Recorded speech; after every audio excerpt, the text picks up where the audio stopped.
Welcome to the channel, guys. Thanks for watching. I wanted to take the time to make this video today because this is an issue that I've run across a lot lately.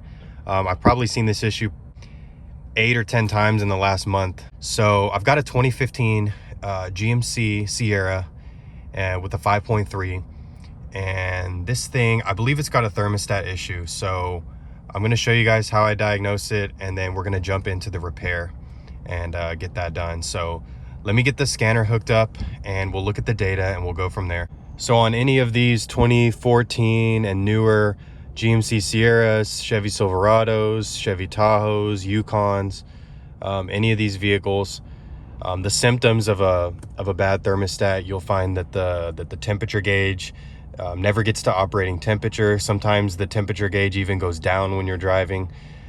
You may find that the cooling fans come on and stay on for a long period of time. That's a really common complaint that I get a lot, and come to find out it traces back to a bad thermostat, if you can believe it. And another symptom is that sometimes the check engine light will come on with a PO 128 thermostat code. In this case, the check engine light's off. Let's go ahead and scan it though and just see if there's any pending codes. This customer, her particular complaint was that she never got a check engine light or any cooling fan problem, but she did have an issue. She says that the temperature gauge never gets to operating temperature, and a lot of times when she's driving it'll go down to about 160. So I scanned it for codes. There's no codes showing up. Sometimes I'll see a PO 128 code pending in the engine module, but there's no fault codes. So I want to drive this, but before I do this, let me pop the hood and just check the coolant level. So the engine's running, it's fairly warm, and the coolant level is definitely full. So let's take it for a drive and look at the data. So I'm just gonna pull up live data, and I mainly just am wanting to look at the engine temperature as I drive it. I don't really like to go off of the gauge on the dash. I like to actually see the temperature on the scanner.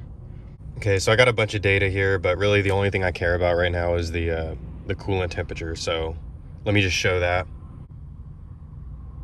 Okay, so at this point I'm gonna go take it for a drive, and then let's kind of check out the temperature. I mean, ideally this thing should get up to 200 to 210 degrees. Driving down the road, it may be around between 185 to 200, but I mean, it shouldn't be any lower than that for sure. So let's see what happens. All right, so I'm going about 50 down the road, and the truck should be fully warmed up at this point. We're at about 165, and actually a minute ago it was going down into the 150s, 163. So let me kind of keep driving here. So this temperature is going down. It definitely shouldn't be going down.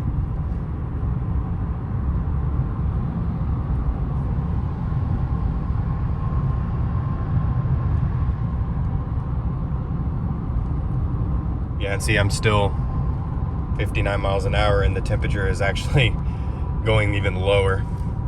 Yeah, there's definitely an issue here, guys. There's no reason why driving the truck around the temperature is gonna stay as low as 140, 150 and go down even more. That's not right. So I just got back and parked it. Yeah, and we're at 150 degrees. Here's my stash of thermostats that I keep for these trucks, because we've been seeing so many of them, like I said. Here's the part, the thermostat. It's a whole housing assembly, plastic, of course, but it's really not hard to change out, just 3 bolts.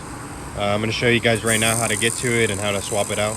So as you can see, guys, the thermostat's just right here, and the book time labor to change this is 1.2 hours, which seems kind of high to me. It shouldn't take that long to change it, but basically the first thing you're going to want to do is get this piece off.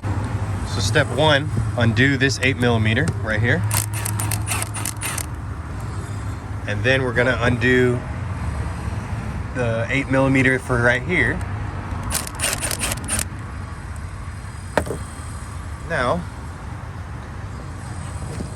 Now right here, there's a tube here, and then there's one on the other side as well that need to be removed. This little tab here, you push on the bottom, and when you push on the bottom of it, then you can slide it out.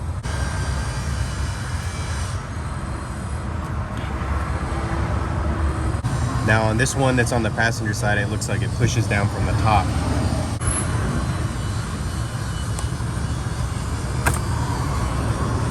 Now what I normally do is kind of wiggle that up and down, and normally this will already be loose, then I can slide it out of the way, pull it out of the way.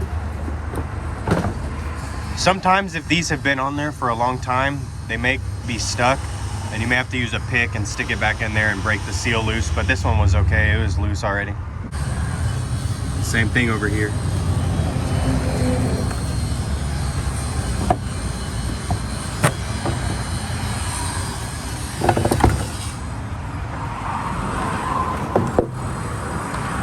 So with that out of the way, you pretty much have all the room in the world to get to this thermostat down here. So with some straight pliers like this, you can grab the clamp here for the smaller hose, and you can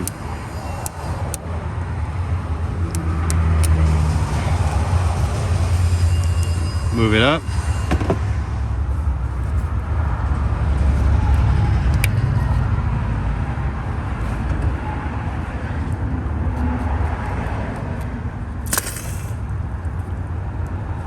Forgot to mention, don't do this when it's very hot, or there'll definitely be some pressure in there.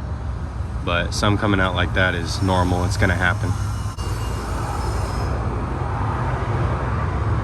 I normally use channel locks to undo these radiator hose clamps.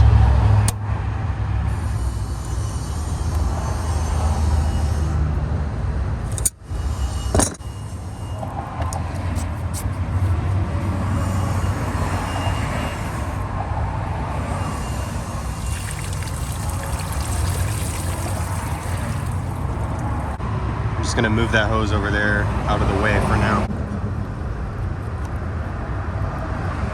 So move this out of the way, and it's just 3 10mm bolts that I'm gonna take out.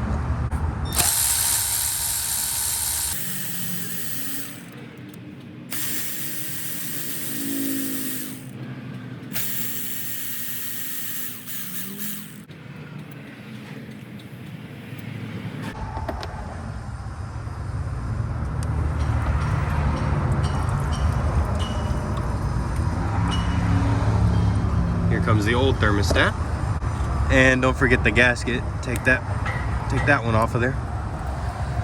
And this surface right here, you really don't have to clean it super well. I normally get a rag and just kind of wipe it a little bit.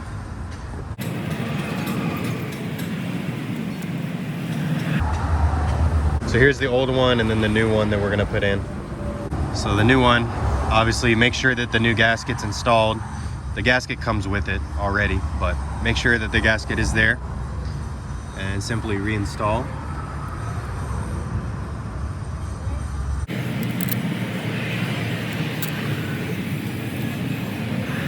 So these 3 thermostat bolts, the actual torque specification for them is 89 inch-pounds, but I'll be honest, I really don't torque them, I just get them snug. I use the battery ratchet.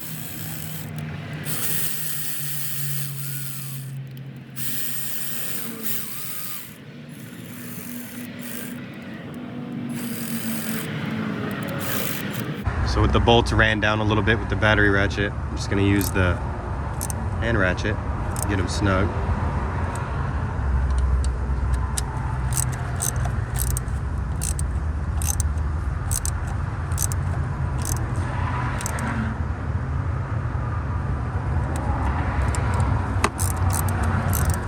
Yeah, 89 inch-pounds isn't a whole lot, so that's good right there. I'm gonna take the upper hose,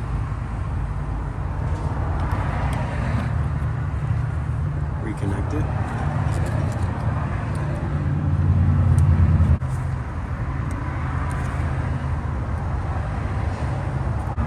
Now he's trying to put the clamp back in the original spot that it was at.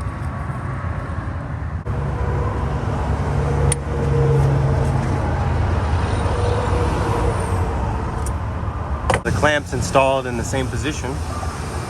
So now, the little hose here, put that one back on there. And I'll use my straight pliers to work this clamp back down where it was.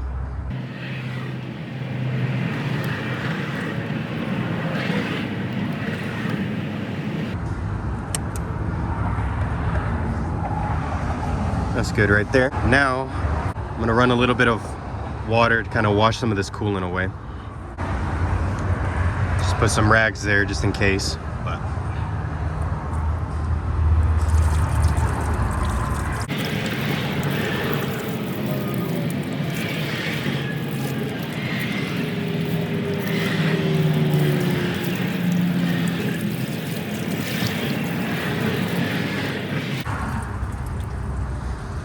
that should be good for now.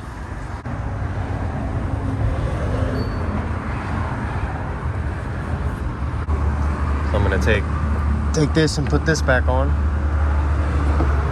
Make sure that these two hoses go above the tube.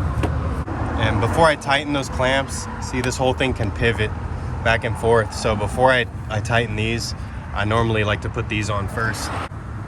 Because if you tighten that and then this is kind of cocked to one side, you're not going to be able to line this up.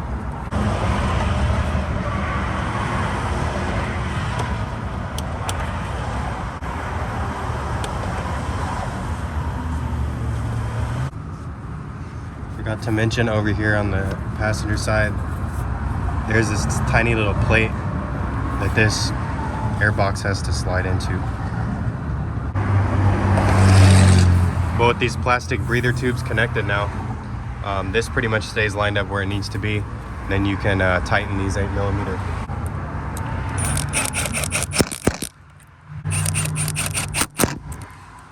Now the coolant that I'm going to be using is the Dexcool concentrate. I'm just keeping it original with what the truck has in there already. And now this is a concentrate, so you're supposed to mix it 50-50 with water.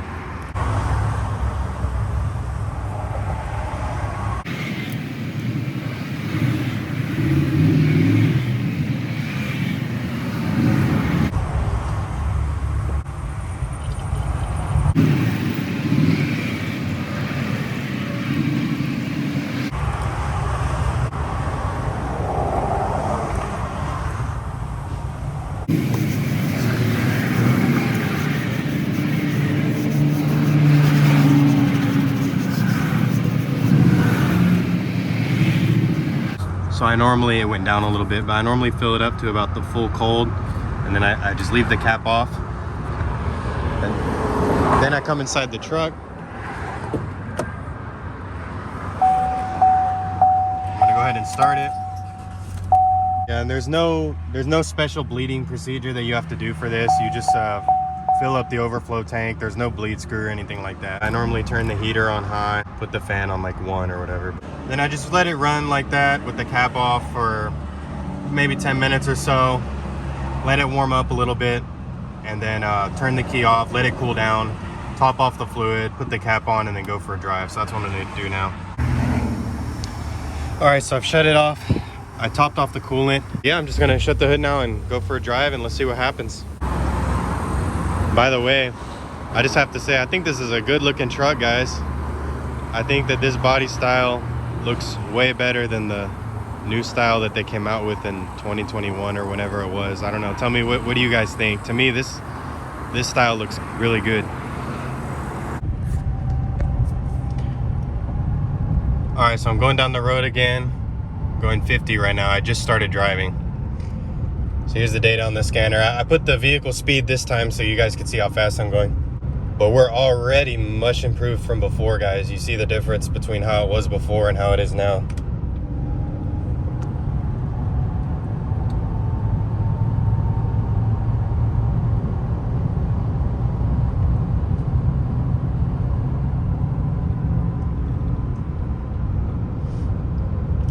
Yeah, we are much improved from before, guys. We're getting up to that 210, 212 operating temperature, so it's looking much better. Yeah, this is what we're supposed to be seeing, guys. Definitely no 140, 150, 160. That's too low, guys, to be driving and to be supposedly at operating temperature. That's way too low. Gonna let it cool down at the shop, fully cool down, and then I'll check the coolant level one more time, and then we'll be good to go. And the temperature needle, it actually goes to halfway this time. All right, so the truck's been sitting about 2 hours now. It's cold and it's only down a little bit of coolant, so just gonna top it off and then we're good to go. So that's how you change a thermostat on a 2015 GMC Sierra.